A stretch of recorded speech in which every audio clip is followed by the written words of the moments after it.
Hi friends, Tamilini எடிஸ் viewers அனைவருக்குமே வணக்கம். இன்னைக்கு நம்ம வேர்ட் ஆஃப் கானர் அப்படிங்கிற சைனீஸ் டிராமாவோட எபிசோட் 22 தான் தமிழ் எக்ஸ்பிளனேஷன்ல பார்க்க போறோம். ஸ்டார்டிங் எல்லாருமே நடந்து கடைவீதியில போய்கிட்டு இருப்பாங்க. அப்போ ஒரு ரெஸ்டாரண்ட்டை பார்த்து நம்ம இங்க சாப்பிடலாம் அப்படின்னு ஜியாங் சொன்னது சரி அப்படின்னு சொல்லுவாங்க. அப்போ ஒரு பிச்சைக்காரன் ஏதாவது இருந்தா கொடுங்க அப்படின்ட்டு பிச்சை எடுத்துக்கிட்டு இருக்க வெண்டிங்கும் போடுவா. ஜியாங்கும் இந்தா அப்படின்னு சொல்லி போடுவா. என்ன ஜியாங், நீ இப்ப மத்தவங்களுக்கு எல்லாம் உதவி பண்ண ஆரம்பிச்சுட்ட, ரொம்ப மாறிட்டியா, உன்னை மாத்தினது யாரு அப்படின்ட்டு ஜாவு கிண்டல் அடிக்கா. அப்படிலாம் ஒண்ணு இல்ல, வாங்க குருஜி நம்ம போவோம் அப்படின்ட்டு வெண்ணெய் இழுத்துட்டு அவ முன்னாடி போயிருவான். அவ அப்படி பேசினதுக்கு மன்னிச்சிருங்க அப்படின்ட்டு வென்னிங் ஜாவ் கிட்ட கேட்க, பரவாயில்ல, ஆனா உனக்கான குறி ரொம்ப இருக்குப்பா, பாத்துக்கோ, வென் கிட்ட இருந்து நீ அவளை காப்பாத்துறது ரொம்பவே கஷ்டம் அப்படின்ட்டு சிரிச்சுக்கிட்டே ஜாவும் உள்ளக்க போவான். அதுக்கப்புறம் எல்லாருமே உள்ளக்க உட்காந்து ரெஸ்டாரண்ட்ல சாப்பிட்டுட்டு இருப்பாங்க. ஜியாங், வென்னிங்க பார்த்த மாதிரியே இருக்க, நீ இன்னும் இந்த முட்டாள் கூட ஏன் சுத்திக்கிட்டு இருக்க அப்படின்னு வென் கேட்க, நீங்க ரெண்டு பேரும் இந்த முட்டாள் கூட சுத்திக்கிட்டு இருக்கீங்க, நான் ஏதாவது கேட்டனா அப்படின்ட்டு ஜியாங் வெண்ணை பார்த்து கேட்பான். இங்க பாருப்பா வென்னிங், உனக்கு இன்னும் காயம் சரியாகல போலயே அப்படின்னு கேட்டதும், ஆமா, நான் பலமா தாக்கப்பட்டுட்டேன் அப்படின்னு. யாரு உன்னை தாக்குனாங்க? அந்த வயதான தம்பதிகள் 2 பேர் தான் என்ன தாக்கு பண்ணாங்க. அது ஒரு பெரிய இதுப்பா. அன்னைக்கு மாநாடு நடந்தப்ப என்ன நடந்துச்சு தெரியுமா? அப்ப லிங்க அவங்க கடத்துறதுக்காக வந்தாங்க, நாங்க உதவி பண்ணணும்னு நினைச்சோம், அப்ப எங்களை தாக்கிட்டாங்க. அப்பதான் எனக்கு இந்த அடிப்பட்டது, அவங்க லிங்க தூக்கிட்டு போயிட்டாங்க. ஆமா, இவர் சொல்றது சரிதான், அந்த லிங்கு இப்ப எங்க இருக்காளோ, என்ன கஷ்டப்படுறாளோ அப்படின்ட்டு சியாங் புலம்பிக்கிட்டு இருக்க. கவலைப்படாத செங்லிங், நம்ம எப்படியாவது அந்த லிங்க காப்பாத்திரலாம் அப்படின்ட்டு ஜாவ் செங்லிங் பார்த்து சொல்லிக்கிட்டு இருப்பான். சொன்னது அவங்க 2 பேரும் வெளியில போயிருவாங்க. ஜியாங் அக்கா, சீக்கிரமே நீங்க 2 பேரும் ஒருத்தருக்கு ஒருத்தர் புரிஞ்சுக்கிடுவீங்க அப்படின்னு செங்லிங் சொல்ல 2 பேரும் சிரிச்சுக்கிட்டு இருப்பாங்க. வெளியில வந்த ஜாவு வெண்ண நடந்து போய்கிட்டு இருக்கிறப்ப, நான் நினைக்கிறது தான் நீங்க நினைக்கிய அப்படின்னு வென் கேட்க, ஆமா அப்படின்ட்டு ஜாவ் சொல்லுவான். எதுக்காக டெங்குவான தான் அந்த கவுச்சங்கோட பொண்ணுக்கு கல்யாணம் பண்றதா இருந்துச்சு. செங்லிங் வந்தது எதுக்காக அதை அப்படி பண்ணாங்க? அதுவும் இல்லாம அந்த மாநாட்டுல தன்னோட மாமனாருன்னு தெரிஞ்சேவும் அந்த டென்குவான் எதுக்காக அப்படியெல்லாம் பேசினா, அவர் குற்றம் சாட்டுற மாதிரி. இதுக்கு பின்னாடி யாரு தான் இருக்கா அப்படின்ட்டு 2 பேருமே பேசிக்கிட்டு நடந்து போய்கிட்டு இருப்பாங்க. நம்ம கண்டுபிடிக்கணும் அப்படின்ட்டு. அப்போ ஒரு பிச்சைக்காரன், ஐயா ஏதாவது பிச்சை போடுங்கயா அப்படின்னு சொல்லிட்டு, உங்களை பார்த்தா ரொம்ப ரிச் மாதிரி தெரியுது, சாப்பாடு கொடுங்க அப்படின்ட்டு கெஞ்சிக்கிட்டே அவன் மயங்கி விழுந்துறான். நம்ம கிட்டே நடிக்கிறான் பாரு, ஐயோ ஐயோ வா போவோம் அப்படின்னு சொல்லிட்டு வென்னஸாவும் அவனை விட்டு விலகி நடந்து வருவாங்க. ஆப்போசிட்ல சென் ஒரு குதிரையை தாங்கி பிடிச்ச மாதிரி நடந்து வந்துகிட்டு இருப்பான். அவனை பார்த்ததும் 2 பேருமே அதிர்ச்சி ஆயிடுவாங்க. மறுபடியும் நீ எதுக்கு இங்கேயே வந்த? அந்த உலகம் எவ்வளவு பெருசா இருந்தாலும் நம்மளை சந்திக்க வச்சுக்கிட்டே இருக்கே அப்படின்ட்டு வென் ஜாவ் கிட்ட கேட்டுக்கிட்டு இருக்கிறப்ப, பாத்து அப்படின்னு சொன்னா பின்னாடி என்னன்னா அந்த மயங்கி விழுந்த அந்த பிச்சைக்காரன் இவங்க 2 பேத்தையும் தாக்குறதுக்கு வருவான். அந்த நேரத்தை அவன் விசிறிய வச்சு வென் தாக்க அவன் ஒரே அடியில கீழே விழுந்துருவான். அங்க ஏகப்பட்ட பேர் அவங்கள தாக்குறதுக்காக வருவாங்க. 3 பேரும் அந்த இடத்துல நின்றுகிட்டு இருப்பாங்க. அதே நேரம் இங்க ரெஸ்டாரண்ட காட்டுவாங்க. அங்க ஜியாங் கிட்ட, செங்லிங் நீங்களும் நானும் வெண்ணிங் கூட போகலான்னு தான் இருக்கேன் அப்படின்னு ஜியாங் சொல்லுவா. நாங்களும் நாங்க பருவ கூட்டத்துக்கு போறோம், நாங்க 3 பேருமே அப்படின்ட்டு செங்லிங் சொல்லிக்கிட்டு இருப்பான். சரி அதெல்லாம் விடு, நான் இல்லாத இத்தனை நாள்ல என்ன நடந்துச்சு? உன் குருஜியாலதான் என் குருஜி இப்ப என்ன விட்டுட்டாரு தெரியுமா? ஒழுங்கா சொல்லு, என்ன நடந்தது? அது பெரிய கதை, சொல்லு அப்படின்னதும் சரின்னு அவன் கதை சொல்ல வர நேரம் சாப்பாடு வந்துருச்சு அப்படின்னு சொல்லிட்டு ஒரு பாக்ஸ்ல ஒரு வேலையால அவங்க முன்னாடி கொண்டு வர, நாங்க எதுவுமே ஆர்டர் பண்ணலையே அப்படின்னு ஜியாங் சொல்லுவா.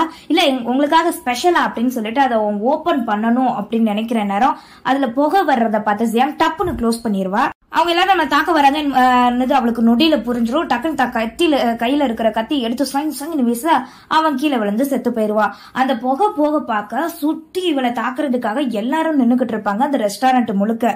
வென்னிங், நீ எப்படியாவது செங்லிங்க கூப்பிட்டு இங்க இருந்து போயிரு. இல்ல நான் போக மாட்டேன், இப்ப நீ கூட்டிட்டு போலான்னா இப்ப என்னோட பொறுப்பு, அப்புறம் குருஜி என்னதான் திட்டுவாரு, கூட்டிட்டு போ அப்படின்னு சொல்லிட்டு ஜியாங் அவங்க எல்லாரு கூடயுமே சண்டை போட்டுட்டு இருப்பா. அப்ப வென்னிங்குமே சண்டை போட்டுட்டு இருப்பான்.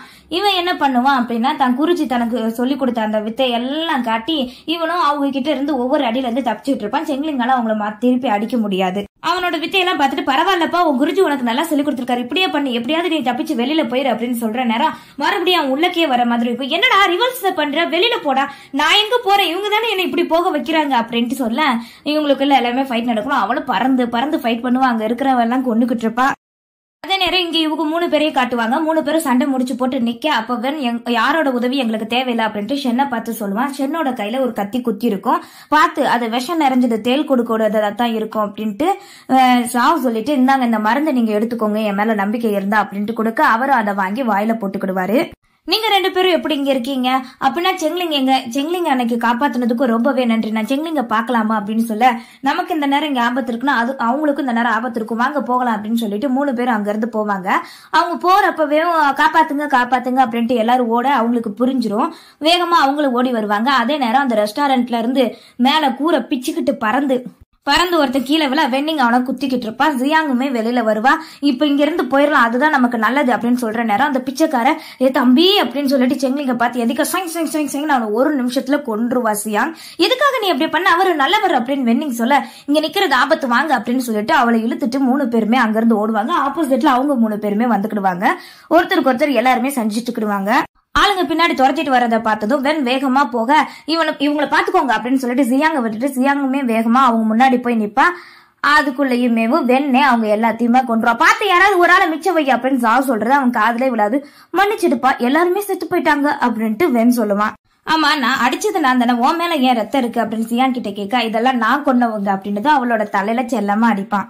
செங்லிங் அப்படின்ட்டு ஷென் செங்லிங்க கூப்பிட அவனை பயந்து போய் பின்னாடியே நகருவான். நீ எப்படி இங்க இருக்க வெண்ணி, உனக்கு நீ எப்படி இருந்த, உன்னோட சின்ன வயசு வாழ்க்கை இதெல்லாம் எனக்கு தெரியாது, நான் தெரிஞ்சுக்கணும்னு நினைக்கிறேன் ஜியாங் அப்படின்னு சொல்லிட்டு வென்னிங் பக்கத்துல வர நீ ஒண்ணு தெரிஞ்சுக்க வேண்டாம் போ முதல்ல நீ அப்படின்னு சொல்லிட்டு அவ அங்கிருந்து ஓடிடுவா.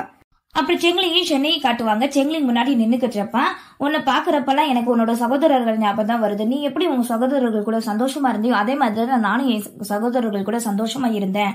இந்த 5ஆம் படிக்கு நீ வந்ததுல இருந்து நான் உன்னை சரியாவே கவனிக்கல, என்னை மன்னிச்சிருப்பா அப்படின்னு சொல்ல அப்படிலாம் இல்ல அப்படின்னு சொல்ல சரி வா உட்காரு அப்படின்னு அவனும் பக்கத்துல உட்காருவான். உன்னை பார்க்கும் போதெல்லாம் எனக்கு உன்னோட அப்பா ஞாபகம் தான் வருது. நீ உன் அப்பா மாதிரியே இருக்கு, அப்படியே குணத்திலையும் சரி பண்புலையும் சரி உடையிலையும் உடுத்துற உடை முதற்கொண்டு எல்லாத்துலயும் நீ உன் அப்பா மாதிரியே அப்படின்னதும் நான் என் அப்பா மாதிரியே இருக்கேன், ஆனா எனக்கு அப்படி தோணலையே, நான் ஒரு முட்டாளாலா இருக்கேன் அப்படின்ட்டு செங்லு சொல்லுவான். அப்படிலாம் இல்ல, நீ ஏன் இப்படி ஒன்னு நினைச்சுக்கிற அப்படின்ட்டு ஷென் சொல்லுவாரு. அதே நேரம் உள்ளக்க ஜாவ் வருவான். ஜாவ் குரு இந்தாங்க இதை குடிங்க அப்படின்னு சொல்லிட்டு அவன் ட்ரிங்க்ஸ் ஊத்தி கொடுக்க அவனும் அதை வாங்கிக்கிடுவான். நீ எப்ப இவரை குருவா ஏத்துக்கிட்ட, நீ எங்களோட செங்லிங்க்கு கத்து கொடுத்தீங்களா, ரொம்ப நன்றி, நான் நன்றி சொல்லிக்கிறேன் அவனுக்கு பதிலா அப்படின்ட்டு ஷென் ஜாவ் கிட்ட சொல்ல அதெல்லாம் இருக்கட்டும் அப்படின்ட்டு ஷென் சொல்லுவான். சரி, நான் உங்ககிட்ட ஒரு முக்கியமான கேள்விகள் எல்லாம் கேட்கிறேன், அதுக்கு நீங்க நேர்மையா மட்டும்தான் பதில் சொல்லணும். உங்களுக்கு சொல்ல விருப்பம் இல்லை அப்படின்னா நீங்க அதை சொல்ல வேண்டாம் அப்படின்னதும் நீங்க என்ன கேட்டாலும் நான் கண்டிப்பா சொல்லுவேன் அப்படின்னு செங்லிங் இப்ப நீ ஆரம்பிக்கிறியா நான் ஆரம்பிக்கவா அப்படின்னு கேட்டதும் நானே கேட்கிறேன் அப்படின்ட்டு செங்லிங் கேட்பான். நீங்க என் அப்பா மேல கோவமா இருக்கீங்களா, எங்க அப்பாவுக்கும் உங்களுக்கும் அப்படி என்ன பிரச்சனை, அன்னைக்கு அந்த மாநாட்டுல சொன்ன மாதிரி டென்குவாவும் கர்ச்சோங்கும் 2 பேரும் சேர்ந்துதான் என் அப்பாவை கொல்றதுக்கு அரக்கர்களுக்கு கூட கூட்டு சதி பண்ணாங்களா, சொல்லுங்க சென்சித்தப்பா அப்படின்னு கேட்க ஏய் நீ ஏதுக்கு இப்படி எல்லாம் பண்ணிக்கிட்டு இருக்க, என்னோட அண்ணன் உன் மாமா அப்படி பண்ணுவாரு நீ நினைச்சு பாக்குறியாப்பா, அவர் அப்படிப்பட்டவரே கிடையாது, கர்ச்சோங் ரொம்பவே நல்லவருப்பா அப்படின்ட்டு அண்ணனை பத்தி சொல்லிக்கிட்டு இருப்பாங்க. இங்க பாரு செங்லிங், ஒன்னு அவரு ரொம்ப பிடிச்சிருக்கும், அதனாலதான் நான் அவரை உன்னை தலைவனாக்குன்னு நினைச்சு தான் மகளுக்கே உன்னை கட்டி கொடுக்கணும்னு நினைச்சாரு, ஆனா நீ அவர் மேலேயே சந்தேகப்படுறியா அப்படின்ட்டு ஷென் கேட்க அப்படின்னா எதுக்கு அந்த டென்குவான் அப்படி சொன்னா அப்படின்ட்டு எப்ப ஜாவ் கேட்பான். டென்குவான எனக்கு சின்ன வயசுல இருந்து தெரியும், அவன் ரொம்ப நல்ல பையன், நிச்சயமா அவன் சொன்னதெல்லாம் போய் தான், என் அண்ணன் இப்படி பண்ணிருக்க மாட்டாரு, 20 வருஷத்துக்கு முன்னாடியே எங்க அண்ணன் அந்த பழுகு கவசம் இந்த மக்களுக்கு கொடுத்துடலாம் சொன்னாரு, நாங்க தான் அதை கேட்காம இருந்தோம் பிடிவாதமா, அவர் நினைச்சா அப்பவே அப்படி பண்ணியிருந்திருக்கலாம், என் அண்ணனுக்கு அந்த பழுங்கு கவசத்துக்கு மேல ஆசையே கிடையாது, ஆயுத கலங்குக்கு அவர் பொருட்டே கிடையாது, அவர் எப்பவுமே ஒரு சகோதரத்துவத்தை மதிக்கிறவர், அது மட்டும்தான் அவருக்கு எப்பவுமே முக்கியமா இருக்கும் அப்படின்னு சொல்ல சரி 5 நதிகளும் ஒன்னா சேர்ந்தா தலைமையோட உருவாகும் அப்படின்ட்டு ஒரு பாட்டை பரப்புனாங்களே, இதை பரப்புனது கௌச்சம் தானா அப்படின்னு ஷாவ் கேட்க நிச்சயமா அது என் அண்ணனே இல்ல, என் அண்ணன் அப்படி ஆசையே பற்றிருந்திருக்க மாட்டாரு. சரி அந்த டென்குவான் எதுக்காக அப்படி சொன்னா, அதை சொல்ல வச்சது யாரு நீங்க விசாரிச்சீங்களா, ஏதாவது முயற்சி பண்ணீங்களா அப்படின்னு கேட்க இல்ல நான் எதுவுமே அதை பத்தி எதுவுமே முயற்சி பண்ணல, நான் அங்கிருந்து வெளியேறி வந்துட்டேன், ஆனா யாரோட சூழ்ச்சியா தான் இருக்கும் இது நிச்சயமா அப்படின்னு சொல்ல சரி இங்க பாரு செங்லிங் நீ உன்னோட சித்தப்பா கூட பேசிக்கிட்டு நான் வேணா போய் பாத்துட்டு வந்துடுறேன் அப்படின்ட்டு ஜாவ் அங்கிருந்து வெளியில வந்துருவான். ஒரு நிமிஷம் இருங்க, எனக்கு ஒரே ஒரு சந்தேகம் நான் கேட்கலாமா அப்படின்ட்டு வெளியில போறவனை தடுத்து நின்று கேட்க சொல்லுங்க அப்படின்னதும் இந்த வெண்குருஜியை பாக்குறப்ப எனக்கு என்னோட பழைய நண்பன் ஞாபகம் வருது, அவரோட சப்நேம் ஷென் ரூயி அப்படின்னு ஆரம்பிக்குமா அப்படின்னதும் செங்லிக்கு அப்படியே பதட்டத்துல தடுமாற ஆரம்பிச்சிடும். அதை பார்த்ததும் இவனுக்கு டவுட் வந்துடும், அப்படியெல்லாம் இல்ல நீங்க இதை அவங்ககிட்டே கேட்டுக்கோங்க அப்படின்ட்டு ஜாவ் வெளியில போயிருந்தோம். செங்லிங்க முறைச்சு பார்த்த மாதிரியே இருப்பாரு சென். நதிக்கர ஓரமா ஜாவ் நின்னுக்கிட்டு இருக்க வென் அதை பார்த்துட்டு பக்கத்துல நின்று பயமுறுத்துற மாதிரி சொல்லுவான். அதுக்கப்புறம் என்னாச்சு என்னத்தை யோசிச்சுக்கிட்டு இருக்க அப்படின்னதும் இந்த டென்குவான் விஷயத்துல ஏதோ ஒரு மறைமுகம் இருக்கிற மாதிரியே இருக்கு, அன்னைக்கு அவன் அப்படி சொன்னப்ப யாரோட கட்டுப்பாட்டிலயும் இருந்திருக்கா, அது யாரா இருக்குன்னு தான் நான் யோசிச்சுட்டு இருக்கேன், அப்படி யாரா இருந்திருக்கும், ஒருவேளை அரக்கர்களா இருக்கும் நீ நினைக்கிறியா, இல்ல அப்படி இருக்காது, ஒருவேளை ஜாவ்செங்கா இருக்குமோ, ஜாவ்செங் தான் தேல் கூட்டத்தோட தலைவனா இருக்கிறதுக்கு வாய்ப்பு இருக்கும்னு எனக்கு தோணுது, ஏன்னா தேல் கூட்டமும் இதுல இன்வால்வ் ஆகுது. சரி அதை விட நீ சொர்க்கவாசல்ல இருந்ததா என்கிட்ட சொன்னேன்ல ஜாவ், அப்ப அந்த சொர்க்கவாசல்ல தேல் கூட்டத்தை பத்தி உனக்கு தெரிஞ்சிருக்கும்ல, அதோட தலைவனை நீ பாத்திருக்கியா, இல்ல நான் பார்த்தது கிடையாது தேல் கூட்டத்தோட தலைமை யாருன்னு, அதுக்குதான் நான் ஜாவ்செங்க சந்தேகப்படுறேன் அப்படின்ட்டு ஜாவ் சொல்லிக்கிட்டு இருப்பான். இதுல 2 விஷயம் இருக்கு. ஒண்ணு என்ன அப்படின்னா, தேல் கூட்டத்து தலைவன் ஜாவ் செங்கா இருந்து அவன் பதவிக்காக ராங்குவான அந்த கோச்சங்கோட வாள்ல விஷத்தை வச்சு கொன்னு அவரோட மனைவியையும் கொண்டிருந்திருக்கலாம் இந்த இதை அடையிறதுக்காக. இன்னொன்னு, பெரிய நாக்கு பேய் கேள்விப்பட்டிருக்கேன். அந்த 10 பேய்களை ஒரு பேயின்னு நான் கேள்விப்பட்டேன். அது உண்மை அப்படின்னு கேட்க, இருக்கலாமே என்ன இப்ப அப்படின்னா, அது கூட கட்டுப்படுத்தி இருக்கலாமே.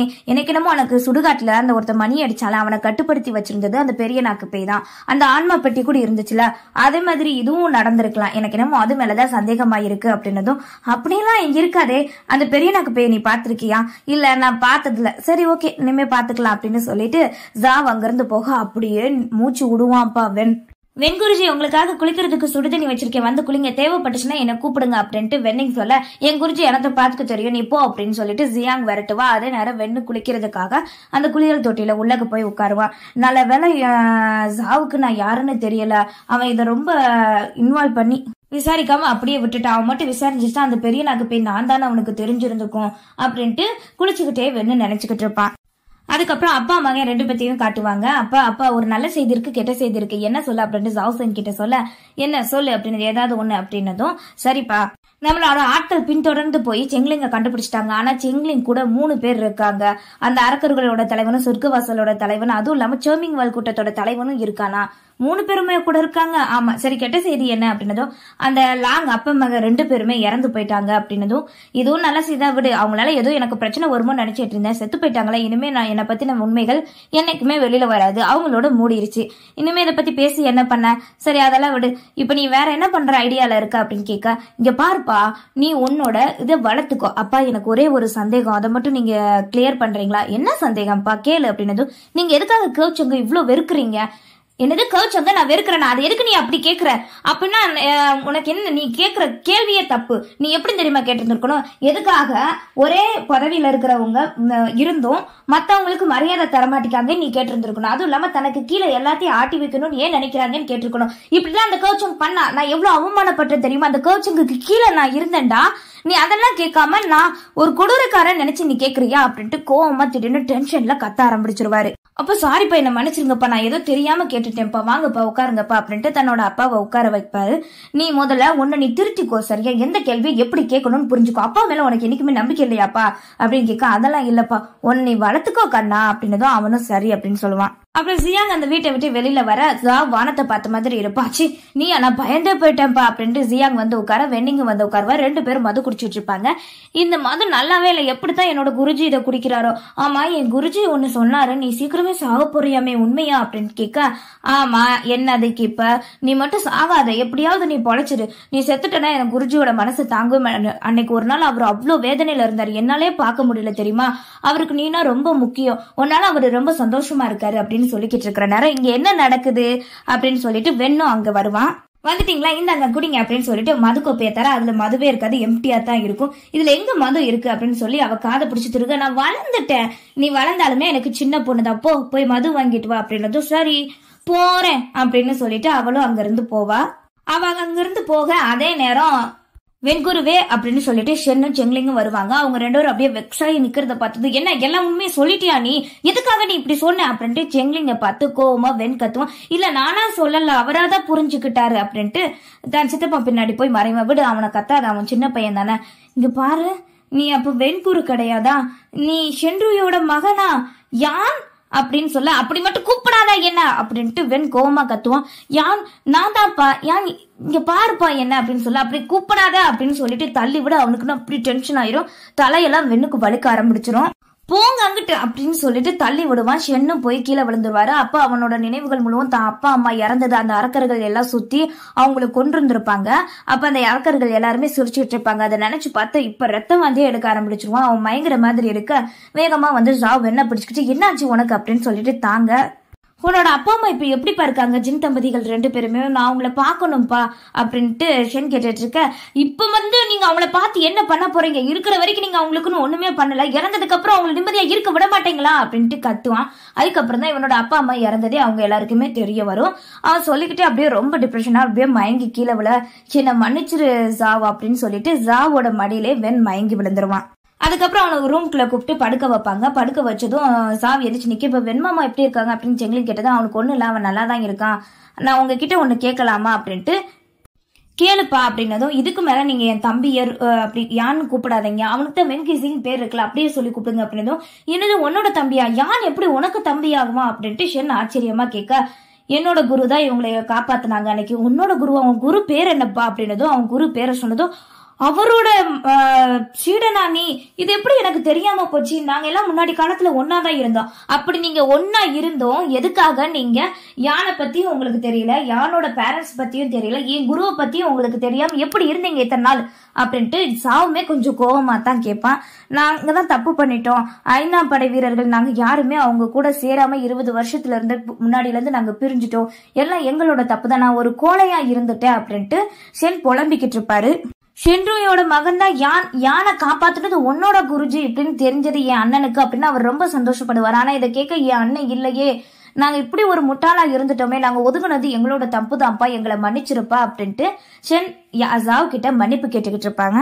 சரி, இதெல்லாம் எதுக்கு நடந்தது, இந்த பதவி பேரு புகழ் பொறாம இதனால தானே, அந்த பளிங்கு கவசம் அந்த ஆயுத கடங்க திறக்கிறதுக்கு இதனால தானே இவ்வளவு பிரச்சனையும் நடந்தது. ஆமா, நீ சொல்றது சரிதான், இதுதான் எல்லாத்துக்குமே காரணம், நான் அப்பவே இதெல்லாம் வேண்டான்னு நான் தவிர்த்திருந்திருக்கணும் அப்படின்னதும், நீங்க என்ன சொல்ல வரீங்க, அப்பனா கர்வ் மாமா ராங் மாமாவை கொன்னது நீங்க தானா, அந்த வால்ல விஷம் தடவுனது நீங்க தானா அப்படின்ட்டு செங்கிலின் ஷென்னையே சந்தேகப்பட்டு கேட்க, நான் அப்படி பண்ணுவேன் நீ நினைக்கிறியா, ராங் என்னோட அண்ணன், நான் எப்படி அவரை கொண்டிருந்திருப்பேன், நிச்சயமா நான் அதை பண்ணவே இல்லை, நீங்க பண்ணலன்னா இதெல்லாம் ஆசைப்படுறதுக்கு இப்ப தலைமை பொறுப்புல இருக்க அந்த 5ஆம் படையோட அதிகாரியான ஜாசெங் தான் அப்ப இதை பண்ணாரா அப்படின்ட்டு ஜாவ் கேட்க, அங்க இருந்து எல்லாருக்குமே ஷாக் ஆகும். எல்லாருக்குமே அந்த சந்தேகம் தான் ஆல்ரெடி இருந்திருக்கும். என் அண்ணன் ஜாவ் செங் தான் இதெல்லாம் பண்ணாரு, ராங்க கொன்னது அவன் தானே, இவன் யான் சொன்னானா, யானை இப்ப எழுப்பு நான் கேட்கணும் அப்படின்னு சொல்லிட்டு யான் கிட்ட போக பார்க்க, விடு வென்கிசிங்க விடு, நீ அவன்கிட்ட எதுவுமே கேட்க வேண்டாம், அவன் இப்ப ஓய்வு எடுக்கட்டும், அவனா எந்திரிச்சு அவன் முன்னாடி நிக்கிற நேரம் நீங்க இங்க இருக்க கூடாது, ஏன்னா உங்களை அவனுக்கு பாக்குறதுக்கு சுத்தமா விருப்பம் இல்லை, தயவு செய்து நீங்க இங்க இருந்து போயிடுறீங்களா அப்படின்னு சாவ் கேட்டதும், சரி நான் இங்க இருந்து கிளம்பிடுறேன் அப்படின்ட்டு ஷென்னு தன்னோட வாழ எடுக்க, செங்லிங் உன்னோட சித்தப்பாவை நீ அனுப்பி வைப்பா அப்படின்னதும் சரின்ட்டு செங்லிங் ஷென்னை கூப்பிட்டுட்டு அங்க இருந்து போயிருவாங்க. யான் அதாவது வென்கிசிங் அப்படியே மயக்கத்துல இருப்பான். அதோட அந்த எபிசோட முடிச்சிருவாங்க. இப்போ எல்லாருக்குமே ஒரு வழியா டவுட் கிளியர் ஆயிடுச்சு, ஜாவ் செங் தான் இதை நிச்சயமா பண்ணியிருந்திருப்பாரு அப்படின்னு தெரிஞ்சிருச்சு. அதே நேரம் பண்ணதும் அவர் தான். இப்ப இதெல்லாம் எப்படி வெளிக்கொண்டு வந்து இந்த உண்மையெல்லாம் சொல்ல போறாங்க அப்படிங்கறத நம்ம வரப்போற எப்பில பார்க்கலாம். Bye friends.